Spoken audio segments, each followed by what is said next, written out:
જૂનાગઢ જિલ્લાના માળિયાહાટીના ચોરવાડ ખાતે સર્વરોગ નિદાન કેમ્પનું આયોજન કરવામાં આવ્યું હતું.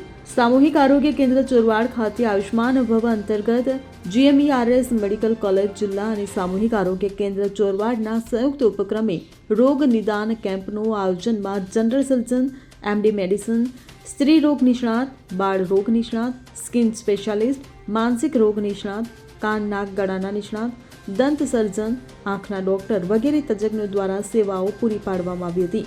વિવિધ વિભાગોમાં કુલ મળીને આશરે 350 જેટલા લોકોએ કેમ્પનો લાભ લીધો હતો. આ તકે ચોરવાડ શહેરના પ્રતિષ્ઠિત અગ્રણીઓ ચોરવાડ શહેર ભાજપ પ્રમુખ વિમલભાઈ મીઠાણી, મહામંત્રી ભીખાભાઈ પરમાર, પૂર્વ ધારાસભ્ય માધાભાઈ બોરિયા, પૂર્વ મહામંત્રી પરેશભાઈ ગડચર હાજર રહી લોકોને કેમ્પનો લાભ લેવા અનુરોધ કર્યો હતો. ત્યારે આ સમગ્ર કેમ્પને સફળ બનાવવા આરોગ્ય પરિવાર ચોરવાડ દ્વારા ભારે જહેમત ઉઠાવી હતી. અનિરુદ્ધસિંહ બાબરિયા સાથે CN24 ન્યૂઝ, કેશોદ.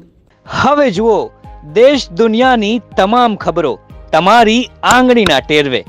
ઉઠાવો મોબાઈલ અને Google Play Store પરથી ડાઉનલોડ કરો અમારી CN24 ન્યૂઝ મોબાઈલ એપ.